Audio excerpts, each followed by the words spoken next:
The Korean Mafia boss who took a black woman as collateral, then lost his heart. He came for money. He left with something worth far more, and neither of them saw it coming. The knock on the door came at 11 o'clock on a Tuesday, which was the specific time of night when nothing good ever happened. Bella was in the kitchen, making tea she didn't particularly want because she couldn't sleep and needed something to do with her hands. Her father was in the sitting room where he had been sitting for the past hour in the particular silence of a man who has been waiting for something terrible and can feel it arriving. When the knock came, she saw his shoulders drop, not with relief, but with the particular surrender of someone who has run out of time. And she set the kettle down and went to stand beside him before the door was even opened. There were 10 of them, black suits, faces that gave nothing away, the practiced stillness of men who spent their working lives in rooms where showing emotion was a liability. They filled the tiny apartment the way water fills a space, completely, instantly, leaving no room for anything else. And in the center of them, unhurried, one hand in his pocket, stood the man every criminal organization in Seoul had learned to navigate around. Kang Min-Jae, 6'4", broad-shouldered, a jaw carved like something architectural, and a scar cutting through his left eyebrow that made an already devastating face look like a warning issued in a language everyone understood. He looked around the apartment once, taking everything in with the economy of a man who processes information the way other people breathe. Automatically, constantly, without needing to think about it. Then his eyes settled. "Choose," he said. His voice was low and even, not raised for effect, not requiring any volume to carry. "Your money or your daughter?" Bella's father collapsed onto his knees, so suddenly it looked as though the sentence had physically struck him. The trembling started immediately, his hands, his shoulders, his voice when he tried to speak and found he couldn't. The bodyguards did not react. They had seen this before, many times in many apartments, and they had been trained not to let other people's pain enter them. Only their employer watched the old man on the floor, and his expression showed nothing. Bella, standing 3 feet behind her father, saw all of it. Her father's devastation, the bodyguard's blankness, the terrible stillness of the man at the center of it. And she stepped forward. She stepped around her father and placed herself between him and Kang Min-Jae. She was 26 years old, wearing paint-stained jeans and an oversized cream sweater, and she smelled of vanilla and turpentine, and she looked at the most feared man in Seoul with a specific, unimpressed attention of someone who has decided that fear is simply not a useful emotion for this situation. "If you're here to kill him," she said, "at least stop making the room smell like expensive cologne first. Some of us are trying to breathe." One of the bodyguards made a sound that he immediately suppressed. Another found something extremely interesting to look at on the carpet. Not a single person in that room, not one of the 10 armed men who had followed this man through situations considerably more dangerous than a small apartment in Seoul, had ever heard anyone speak to him like that. Kang Min-Jae looked at her. His expression did not change, not even slightly. "You talk too much," he said. "And you stare too much," she said. The silence that followed was the kind that makes hearts stutter. Her father grabbed her wrist. "Bella, please." She did not look away from Min-Jae. He was looking at her with those dark, unreadable eyes, and she could feel the weight of it, not threatening, exactly, but assessing the way a person looks at something that has surprised them and they are trying to understand why. She took note of the scar above his eyebrow. She took note of the quiet authority in the way he stood, one hand in his pocket, requiring nothing from the room because the room already belonged to him, simply by virtue of his being in it. She took note, too, that he had not yet moved, and that this meant something, though she couldn't yet say what. "If you're going to threaten us," she said, "get over with. Some of us have work tomorrow." The accountant beside him cleared his throat and stepped forward. "The debt has reached 300 million won. Every extension has been missed." Bella turned to look at her father. He could not meet her eyes. She already knew what she was about to hear, but she asked anyway, because some things need to be said aloud. "What debt?" "I borrowed money." "When?" 3 years ago." "Why?" His lips trembled for a long moment before the answer came. "You were in the hospital." The memories arrived all at once. The surgeries, 2 of them, the second more serious than the first. The hospital rooms with their particular smell of clean floors and anxiety. The doctors who spoke in the careful, qualified language of people delivering information they know will hurt. The bills, which had arrived in waves, each one larger than the last, each one requiring her father to sell something else. The good furniture first, then the car, then things she hadn't known he still had. She had spent those months concentrating entirely on getting better because she had believed, because he had made her believe, that everything else was under control. He had borrowed from the only man in Seoul willing to lend 300 million won without asking too many questions. She understood everything now. The tears arrived without permission, and she blinked them away before anyone could see them, because she was not going to cry in front of 10 men in black suits, and she was absolutely not going to cry in front of him. She took a breath. She reached down and helped her father to his feet. Then she turned back to Kang Min-Jae. "How much?" "You can't pay it." "I know I can't pay it." I asked how much. Something moved through his expression, so briefly that if she hadn't been watching closely, she would have missed it entirely. Not amusement, exactly. Something adjacent to respect. 300 million won, he said. She laughed because it was either that or sit down on the floor, and she was not going to sit down on the floor. "So you came expecting us to produce that from under the sofa." Nobody answered. Then Min-Jae said, "There is another option." He looked at her with the particular directness of a man who has decided on something and is presenting it as a fact rather than a suggestion. "You." Her father made a sound that was close to a scream. He grabbed the sleeve of Min-Jae's suit. "Please, not my daughter. I'll sell everything. I'll work. I'll give you my kidney. Min-Jae looked down at the old man's hands on his arm and said, quietly, "None of that covers the debt." Then he looked at Bella again. "You stay in my house, as collateral, until the debt is cleared." She wanted to slap him. She wanted to say every sharp thing building up behind her teeth. She looked at her father instead, at the tears running openly down his face, at the shame and the terror, and beneath all of it, the love that had driven him to do something this desperate, and something inside her rearranged itself. She knelt before him. She took both his hands in hers. "You spent everything you had to keep me alive," she said. His shoulders shook. "You carried me through hospitals. You went without eating, so there was enough for me." He shook his head, trying to protest, unable to speak. "You once saved my life," she said, her voice cracking only slightly at the end. "Now let me save yours." She stood.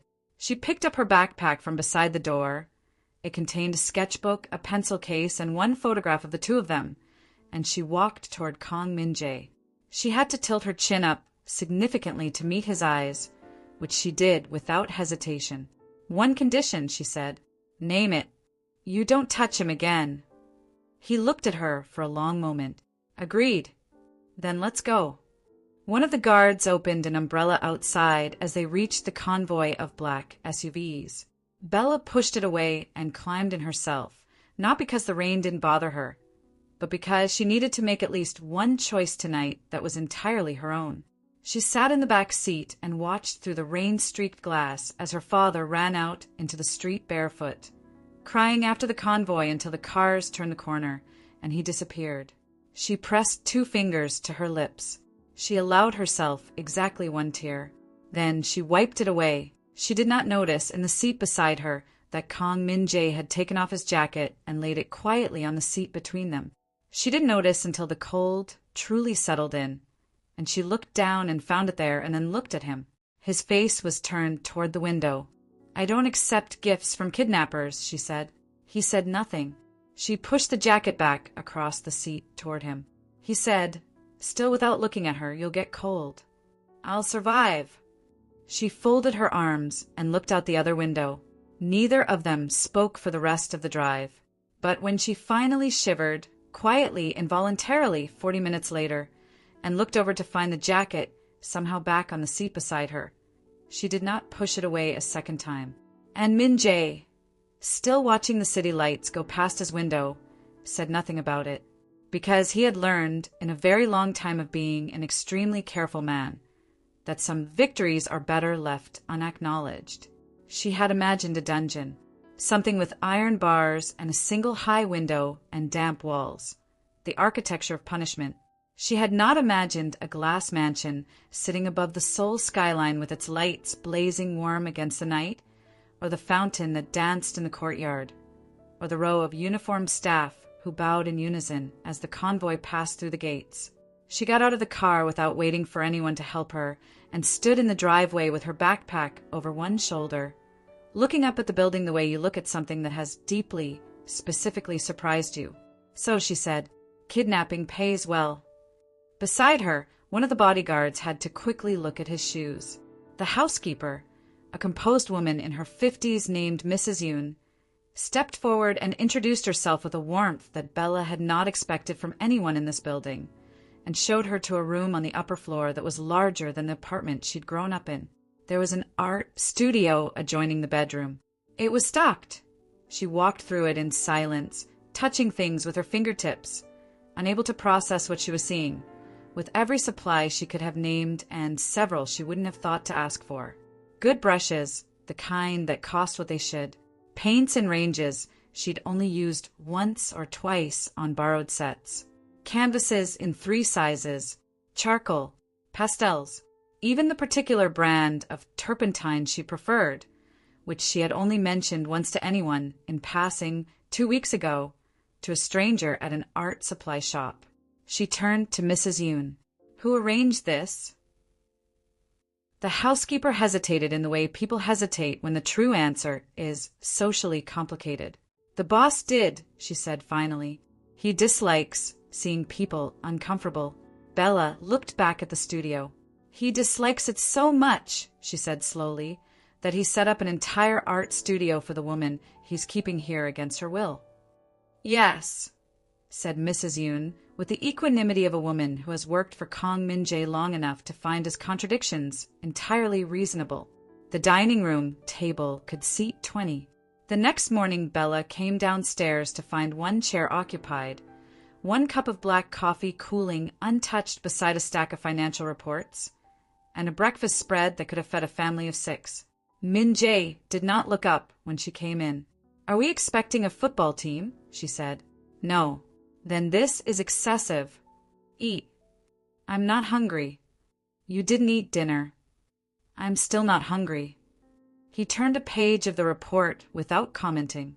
She sat down across from him and poured herself coffee, and watched him read with the particular patience of someone trying to work out the rules of a game they've just walked into. After a while, without raising his eyes from the page, he cut a piece of toast and set the plate closer to her side of the table. She looked at the toast. She looked at him. You think toast fixes being held against my will? Toast fixes low blood sugar, he said. Everything else is a separate problem. She picked up the toast because she was actually very hungry, and because she was not going to let principles get in the way of common sense. You almost smiled, she said after a moment. I didn't. The left corner of your mouth. It didn't move. You have dimples. I don't. I can see the left one from here. He turned another page. You're imagining things. I'm an artist, she said. I observe for a living. She watched the corner of his mouth. It was fighting very hard to remain still. She laughed, which was the wrong thing to do in the sense that it was the right thing to do, warm and genuine and loud enough to fill the enormous dining room. And when it rang out, the woman polishing silverware near the sideboard stopped polishing and stood still for a moment, and the chef who had been moving quietly in the background went still too, and even Min-Jae looked up from the report, just briefly, just for the single second before he looked back down. Because in 15 years of staff and visitors and associates and enemies passing through this house, the dining room had never, not once, sounded like that. Bella did not stay invisible. It was not in her nature, and she had not been asked to try.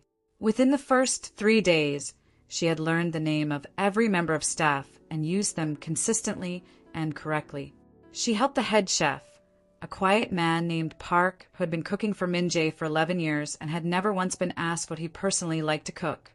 Prepare a Nigerian jollof rice that made the kitchen smell like somewhere entirely different for an afternoon and left 3 of the security staff genuinely speechless. She convinced the head gardener to let her paint the terracotta pots that lined the eastern wall. She brought flowers from the garden into the hallways and the staff rooms. Small things, but a house that had run for years on the energy of fear and precision and silence began, slowly, to run on something else, and the staff felt it before they could name it. And what they felt was that they were glad she was there. Min-Jae noticed. He noticed everything. It was the thing that had kept him alive through situations that should have killed him multiple times. This complete and exhausting attention to the details of every room he was ever in. He noticed that Mrs. Yoon now smiled when she thought no one could see her. He noticed that Park had started leaving new ingredients on the counter on the days Bella came into the kitchen, as if extending an invitation. He noticed that his men, who had been trained to inhabit doorways and corridors like pieces of furniture, now held conversations with each other at normal volume. He said nothing about any of it. He said nothing until the evening. He walked past the library and heard something he had never heard from inside it. The sound of his own name, in a woman's voice, reading something aloud. He stopped. He pushed the door open. Bella was cross-legged on a large armchair with a novel open in her lap, reading to the empty room. She looked up. "Come in," she said, as though it were her library and she were permitting him entry, which should have been offensive and somehow wasn't. "You're reading aloud to no one," he said. "I'm practicing. The acoustics in here are excellent." He looked at the shelves, thousands of books, the collection he had assembled over 15 years by instructing his assistant to buy whatever was considered important and had never once found time to open. "Have you read these?" she asked. "No." "Any of them?" "No." She looked at him with the expression of someone encountering a philosophical problem they find genuinely interesting. "You bought a library and never used it." "I haven't had time." "That's the saddest sentence I've heard all week." She moved her feet from the opposite chair. "Sit." He looked at her. "I don't take orders." "You do today." "I don't." "You're still standing in the doorway, which means you're thinking about it." He was, in fact, thinking about it, which was already more than he'd planned to do. He walked in and sat down, slowly, with the composed dignity of someone who is absolutely making this choice voluntarily, and Bella opened the book to page 1 and began to read. He lasted 4 minutes before he stopped watching the page and started watching her. The way she leaned slightly forward when the story compelled her. The way her hands moved when she was explaining something, even though the book was already explaining it perfectly well without her assistance. The specific warmth of her voice when she laughed at her own reading of a line. He had spent 34 years of his life being watched by other people.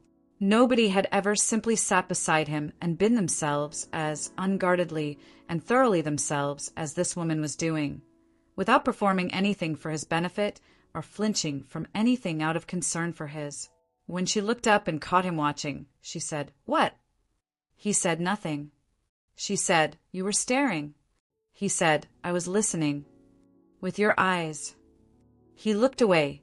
She smiled to herself and kept reading. Something in his chest loosened, very slightly, the way a knot loosens when the tension on one end is released. "Being feared," she said one evening, setting her sketchbook down in the garden where she had taken to spending the hour before sunset, "isn't the same as being known." He was sitting near her, nominally reviewing something on his phone, actually watching the light change on the city skyline. "You think they're different," he said. "I think you've spent so long making sure people were afraid of you that you've forgotten anyone might want to know you instead."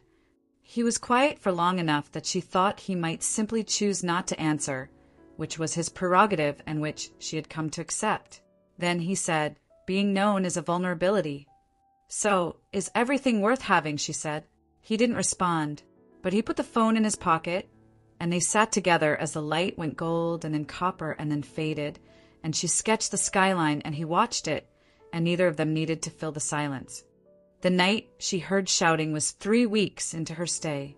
She came out of her room to find bodyguards, moving at a pace that was not their usual measured purposefulness.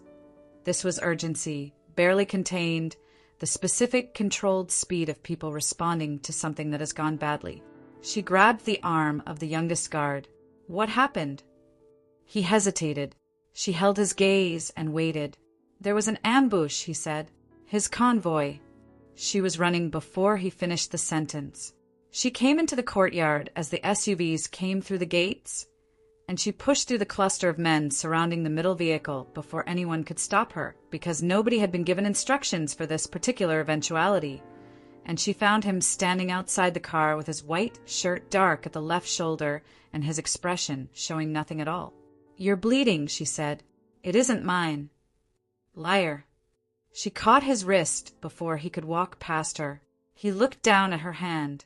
She had noticed in the past weeks that he had a particular way of responding to being touched, not flinching, exactly, but going very still as though he needed a moment to process it, as though touch arrived for him with a slight delay. "Come inside," she said. "I'm fine." "I've heard that before," she said. "Come inside." She found the cut herself when she made him sit in the medical room and the doctor was called. It ran across his left shoulder, deep enough to need attention, the kind of wound a man might genuinely not notice in the immediate aftermath of an ambush if his body was running on enough adrenaline. "You call this nothing?" she said. "It missed the important things." It came very close to the important things. She stood beside him while the doctor worked and found that she was not able to look away, not at the wound particularly, but at him, at the way he sat absolutely still through the cleaning and the stitching, not gripping the arm of the chair, not tightening his jaw, just sitting there with the complete physical composure of someone who has made a private agreement with pain that does not require him to acknowledge it in public. "Doesn't it hurt?" she asked. "No," he said. The doctor caught her eye and gave a very small, diplomatically ambiguous shrug that said, "It hurts." When the doctor left and she stepped forward to check the edge of the bandage, because she had seen the way he'd immediately tried to get up, and she did not trust him to stay still for the prescribed amount of time. He looked at her with the slightly bewildered expression of someone who keeps encountering a thing they have no existing category for. "I'm capable of managing my own injuries," he said. "I know," she said. "I'm doing this anyway." She adjusted the bandage. Her fingers were careful. She felt his breath change, not dramatically, just a shift in the rhythm, the almost imperceptible slowing that meant something. She looked up. He was very close.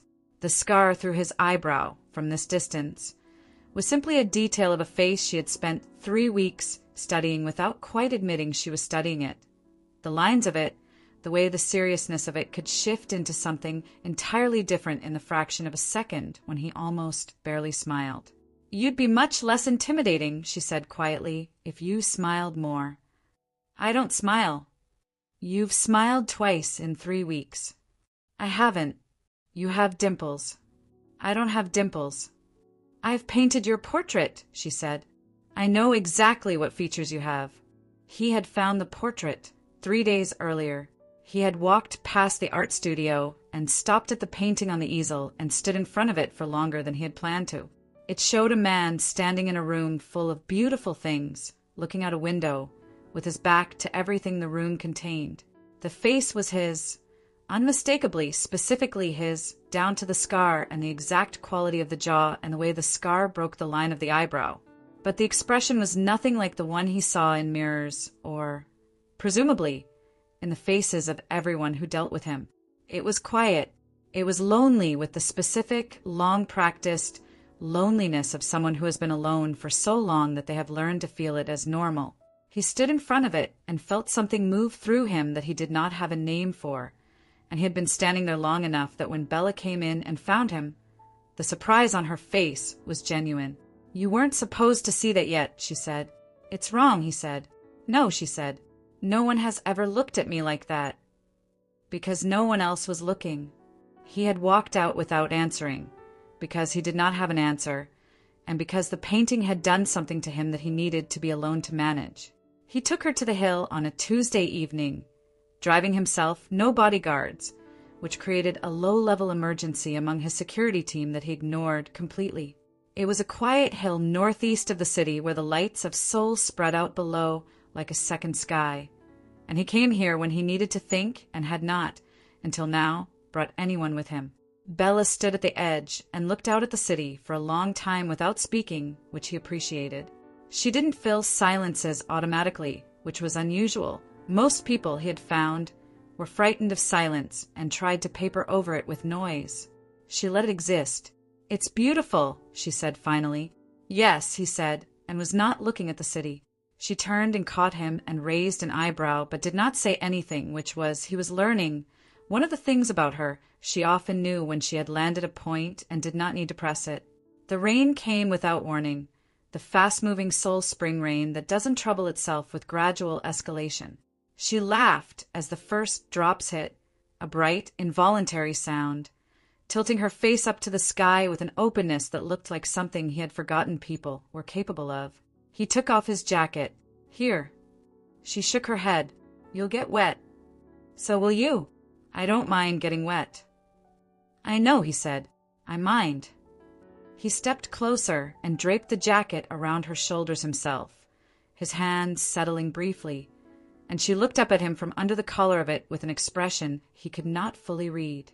Then she reached up and brushed a raindrop from the scar above his eyebrow with her thumb, and he stopped breathing. "You're not as frightening as you pretend to be," she said. "And you're not afraid enough," he said. "I know," she said. "I've been told." The distance between them was very small. The rain fell around them. His forehead came to rest against hers, and neither of them moved. And he could feel her breath and the warmth of her and the faint scent of vanilla and paint and rain all mixed together. And he took her hand, and her fingers fitted against his in a way that felt less like something new and more like something remembered. "Tell me to stop," he said. She looked into his eyes in the rain-dark evening and said, "I don't want you to stop."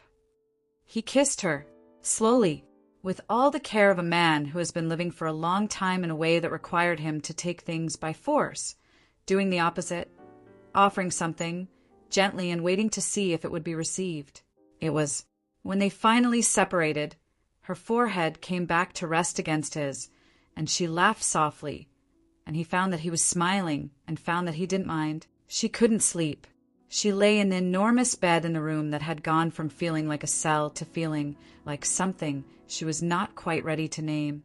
And she touched her lips, and she smiled into the pillow, and then she told herself sternly that this was complicated and she was going to think about it clearly in the morning.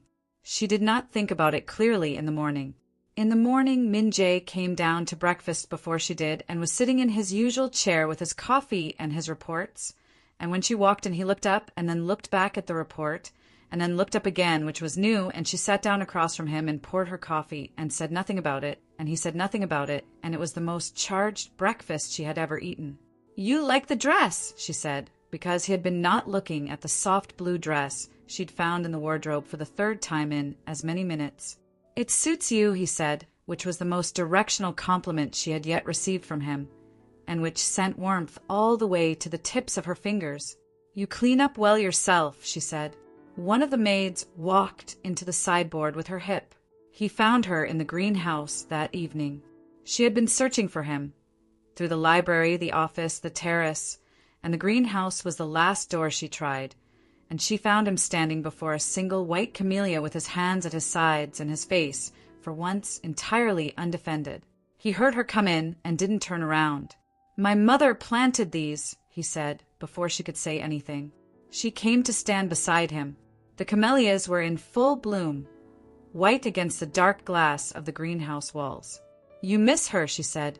"Every day," he said, very quietly, with the economy of someone for whom this particular truth has been carried so long it needs very few words. She reached for his hand. He looked down at it, their joined hands, and then, slowly, his fingers intertwined with hers. They stood that way for a long time, among his mother's flowers, saying nothing. "I think she would be proud of you," Bella said finally. He shook his head. "I don't." "I know," she said. "That's why I'm saying it." He turned to look at her, and what was on his face in that moment was something she had never seen there before. Not the control, not the blankness, not the almost smile he kept so carefully rationed. Just need, plain, and unguarded. The look of someone who has been alone a very long time and has been handed something they were not sure they were still capable of receiving. He put his arms around her, and she rested her head against his chest and listened to his heart, which was steady and strong and faster than he would ever admit. And she thought, "This is the most honest place I have ever been."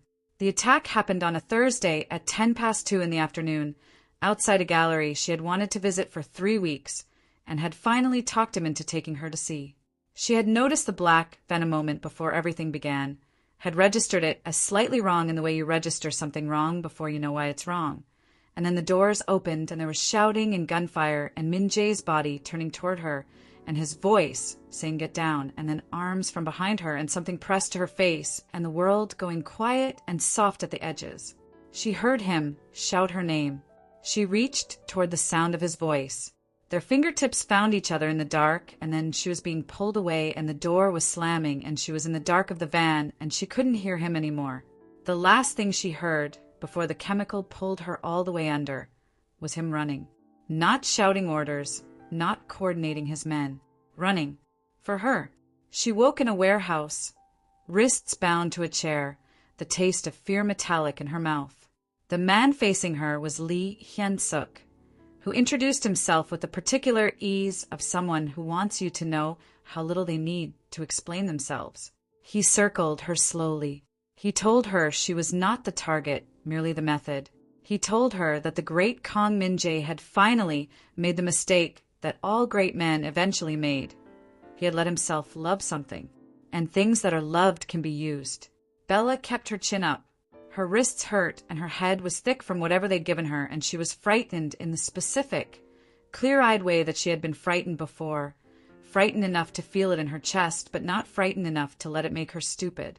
"You don't know him," she said. "I know he'll come for you," Lee said. "And when he does, I'll be ready." Bella looked at the warehouse doors. She thought about the way he had run toward the sound of her voice. "Then you should probably have more men," she said. He came alone. She heard the doors open before she saw him. Everyone in the warehouse went still in the way they went still when something large and certain had entered the space, and then he walked into the light, and she exhaled. Black suit, blood on the knuckles of his right hand, the scar through his eyebrow vivid in the harsh warehouse light, and on his face the expression she had seen only once before in the greenhouse, stripped of everything except what he actually felt. He looked at her first, before he looked at anything else in the room. He looked at her the way you look at something you thought you had lost. "You idiot!" she said, because she needed to say something, and the relief was too large for anything more complex. "You came alone." "I know," he said. "So why are you here?"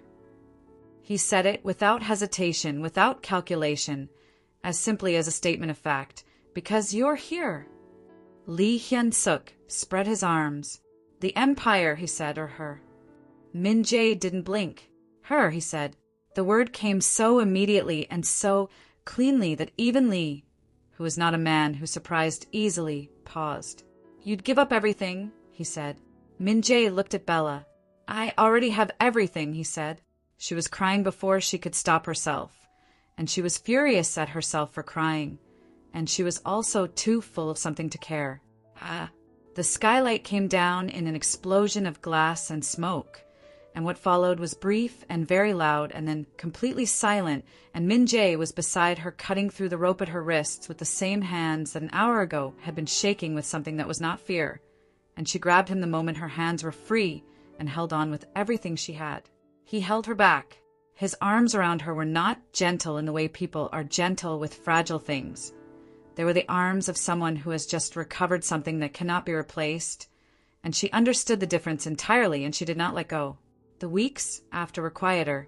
Lee Hyun-suk faced a judicial process that Min-Jae's people had been building the evidence for long before Bella had entered his life, and the charges were extensive, and the outcome was not in significant doubt. The mansion, which had briefly been the center of something very loud and frightening, returned to its ordinary rhythms, except that its ordinary rhythms were no longer quite the same as they had been before Bella arrived, because she had changed them in ways that couldn't be reversed. The staff smiled. The kitchen made noise. The hallways had flowers in them. And the man at the center of all of it, who had once moved through his own house like a shadow passing through a room, now moved through it like someone who lived there. She found him on the terrace one evening, leaning on the railing with a glass of something untouched in his hand, looking at the city. She came to stand beside him. "I want to show you something," she said, and took him back inside to the art studio, where the large canvas she'd been working on for 2 weeks was finally finished. It was the two of them. Not a formal portrait, nothing arranged, but a moment she had kept in her memory and worked from. The two of them on the rainy hill, foreheads together, her in his jacket, his hand holding hers. The city lights blurred and gold behind them. She watched him look at it. He was quiet for a very long time. Then he said, "You painted us." I paint what I see," she said.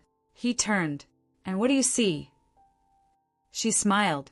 "Two people who found each other somewhere completely unexpected," she said, and decided to stay. One morning, 3 months later, he came to find her in the garden where she was painting. He sat in the chair across from her easel, which he had started doing without either of them commenting on it. Simply being near her in whatever room she was in, as though proximity had become something he no longer wanted to negotiate with himself about. She looked up after a while and found him watching her with an expression that had something in it she had been seeing more and more frequently and had never quite been able to name until this moment, when she looked at it directly in the morning light and understood it completely. "You're nervous," she said, surprised. He looked away. "I don't get nervous. You've been sitting still for 20 minutes without looking at your phone." "I'm relaxing."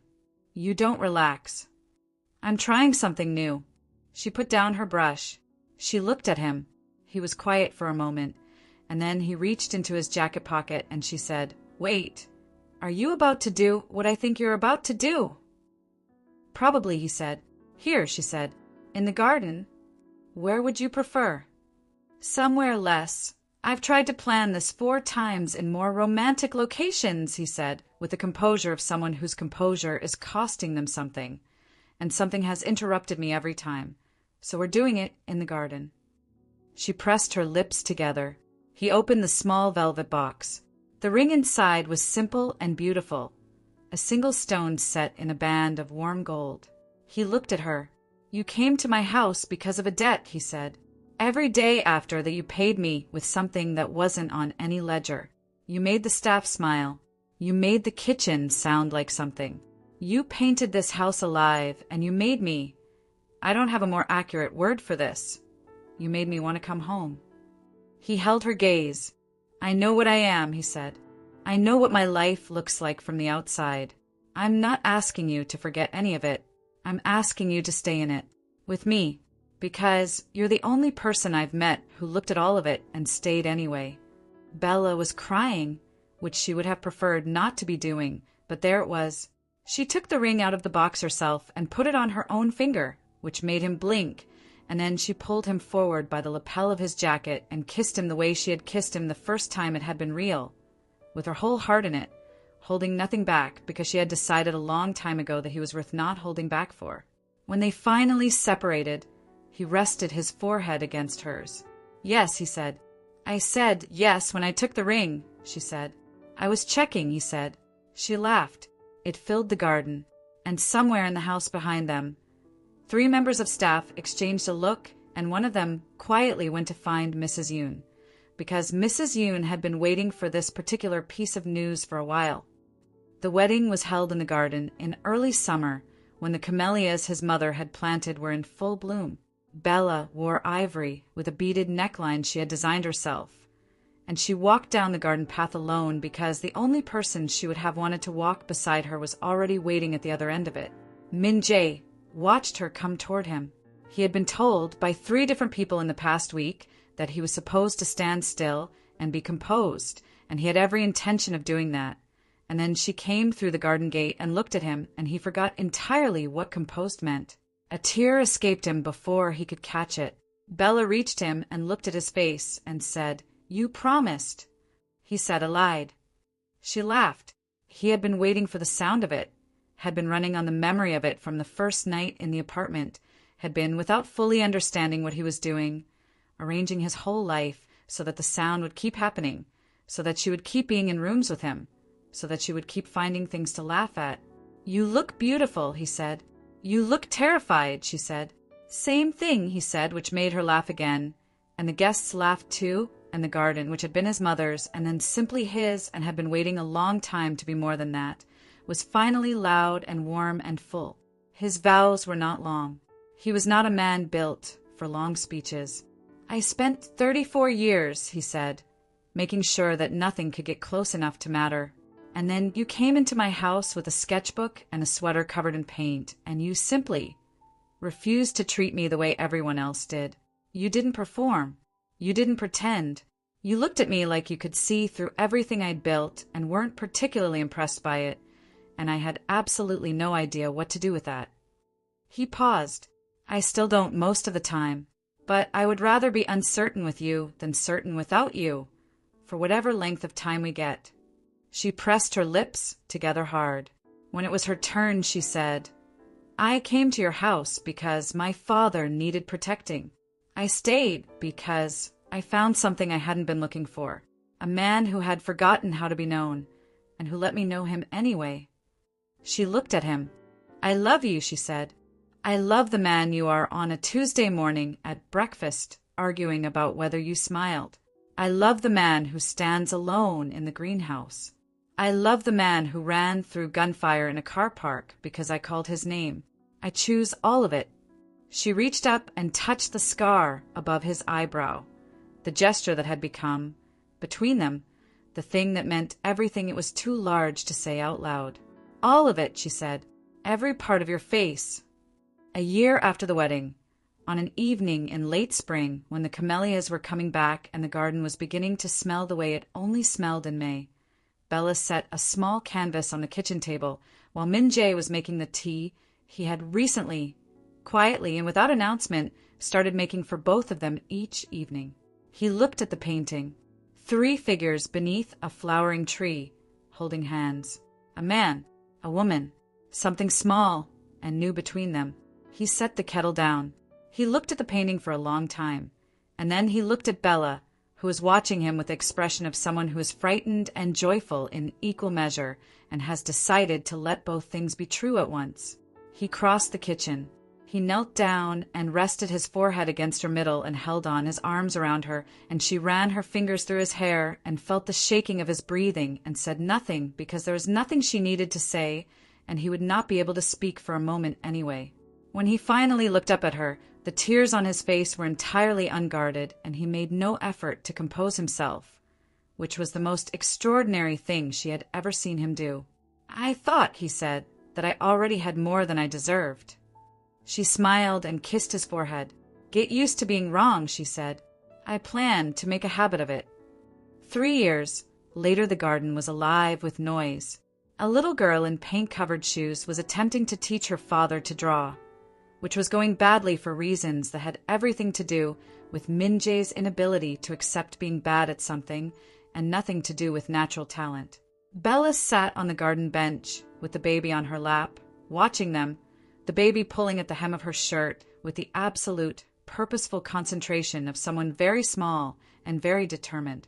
"The tree is crooked," their daughter announced, studying her father's attempt. "It's abstract," he said. "It's crooked. Those are not mutually exclusive. Mama says when something is crooked you fix it. Mama is very strict." "I'm sitting right here," Bella said. "I can hear you." He looked over at her. She was sitting in the late afternoon light with their youngest in her lap and her sketchbook open beside her and her hair coming loose from where she'd pinned it and paint, as always, somewhere on her hands, and she was looking at him with a particular look he had been collecting since the beginning, the one that was half exasperated and half something so warm he still, 3 years later, did not have the right word for it. "I love you," he said, simply across the garden. She looked surprised, not that he said it, but at the ease of it, the complete absence of the careful management that had once accompanied even the smallest offering. He had been practicing. "I love you too," she said. Their daughter, looked between them with the tolerant patience of a child who has seen this before. "Are you going to kiss?" "Yes," said Min-Jae. "Ew," said their daughter and ran. The baby laughed. The garden was loud and warm and full of color, and the man who had once moved through a silent house like a warning issued in a language everyone understood sat in the middle of all of it and felt simply and completely at home.